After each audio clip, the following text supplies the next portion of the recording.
समय की बात है। एक बहुत ही कंजूस व्यक्ति था। उस व्यक्ति का नाम दानचंद था। उसके पास धन तो बहुत था, परंतु उसने कभी किसी को दान नहीं किया था। उसने प्रण ले रखा था कि जीवन में कभी किसी को कुछ भी दान नहीं करना है। उसके घर से कुछ किलोमीटर दूर गंगा नदी बहती थी, परंतु वह कभी गंगा स्नान करने भी नहीं गया, क्योंकि गंगा स्नान करने के बाद पंडित पुजारियों को कुछ दान दक्षिणा देनी होती है। गंगा स्नान के बाद दान करना पड़ेगा, इसी डर से वह कभी गंगा स्नान करने ही नहीं गया। उसकी पत्नी उसे दान पुण्य करने के लिए कहती थी, परंतु वह कहता था, इतनी बड़ी दुनिया में हमारा छोटा सा दान करने से क्या होगा भला। एक दिन उसकी पत्नी ने कहा, अब तो आपका बुढ़ापा भी आ गया, आप दान पुण्य तो कुछ करते नहीं, कम से कम एक बार जाकर गंगा स्नान ही कर आओ। पत्नी की बात मानकर उसने गंगा स्नान करने की हामी भरी। उसके घर से गंगा नदी 12 किलोमीटर दूर थी। रास्ते में कहीं पैसा खर्च न हो जाए, इसलिए वह 12 किलोमीटर दूर पैदल ही चला गया। जब दानचंद गंगा नदी के किनारे पहुंचा तो उसको लगा कि घाट पर चला गया तो पंडित दान दक्षिणा मांगेंगे, इसलिए वह स्नान करने मुर्दा घाट चला गया। मुर्दा घाट बिल्कुल सुनसान था। उसने इधर उधर देखा, दूर दूर तक कोई नहीं था। उसने जल्दी से गंगा में एक डुबकी लगाई। भगवान को एक मजाक सूझी।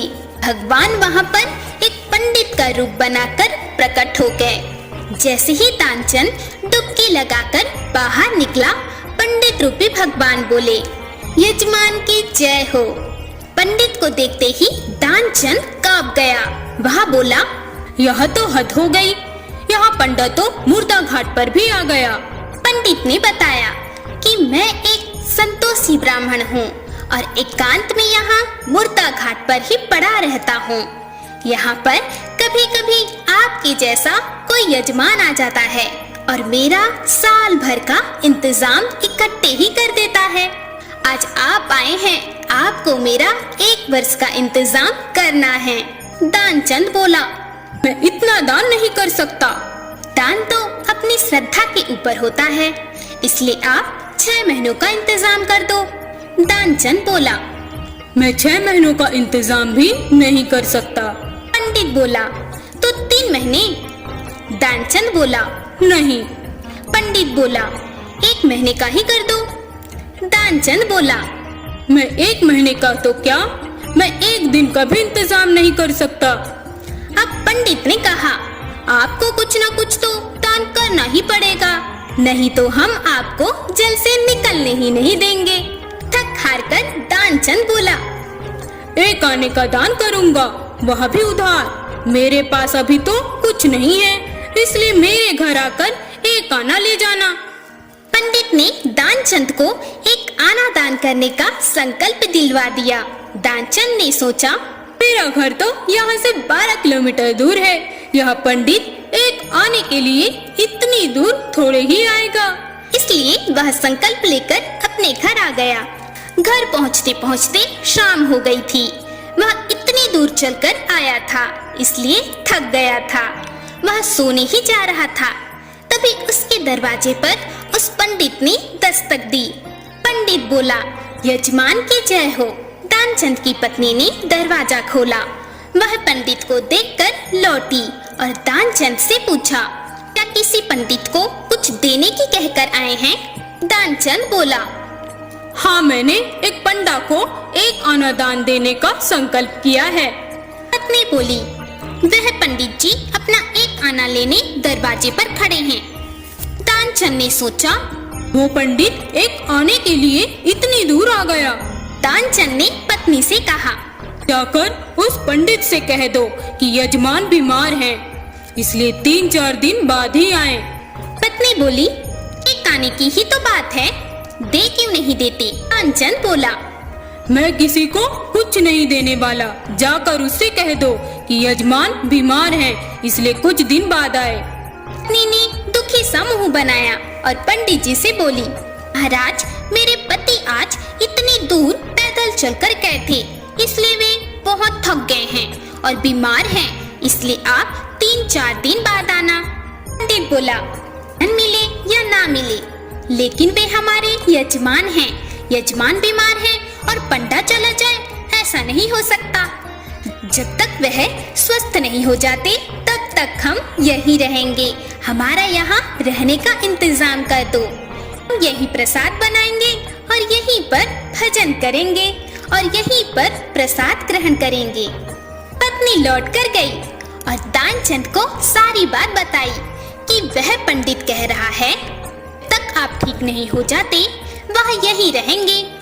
पत्नी बोली, इससे तो अच्छा है उन्हें एक आना देकर रवाना करो।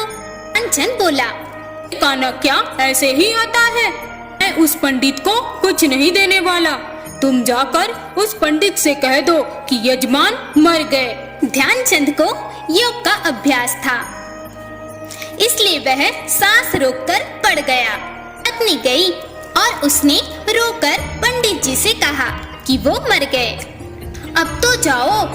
पंडित बोले, अरे राम राम, यजमान चला गया। जब तक उसका अंतिम संस्कार न हो जाए तब तक हम कैसे जा सकते हैं? पंडित जी बोले, तुम महिला कहाँ भटकती फिरोगी? हम सारे गांव में यजमान के मरने की खबर किए देते हैं। पंडित जी सारे गांव में खबर कराए कि दानचंद जी मर गए। सारा गांव दानचंद के घर इकट्ठा हो गया, लेकिन दानचंद ऐसा विचित्र आदमी एक आना बचाने के लिए सांस रोके पड़ा था कि लोगों ने दानचंद को मुर्दा समझ के बांध लिया। अब उसकी पत्नी सही में रोने लगी और रो रो कर बोली, ये मरे नहीं हैं। गांव वाले बोले, हाँ तो तुम्हारा मोह है, जाने वाला तो गया, इसलिए धीरज रखो बहन। पत्नी बोली, किस बात का धीरज रखूं? यहाँ मरे नहीं हैं।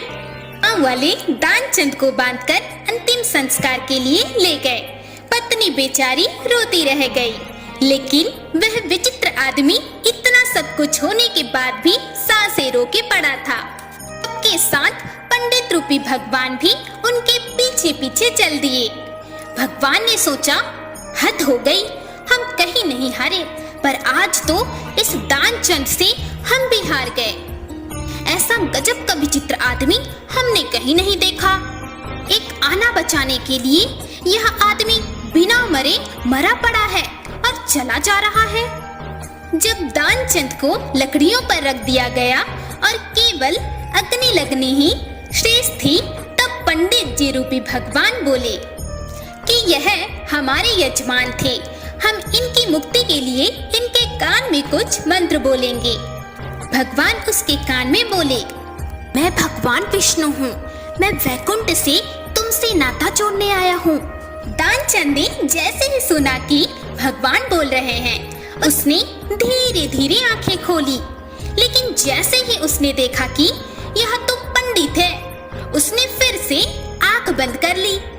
भगवान बोले, हम हार गए, हम तुमसे कुछ नहीं लेंगे, तुम ही हमसे कुछ मांग लो। दानचंद धीरे से बोला, वह एक आना छोड़ दो बस। हाँ। पंडित रूपी भगवान तथास्तु कहकर वहां से चले गए और दानचंद आंखें खोलकर उठ बैठा। एक कंजूस की हास्य कहानी आपको अच्छी लगी हो तो लाइक करें और अपने चैनल को सब्सक्राइब करें। हर हर महादेव।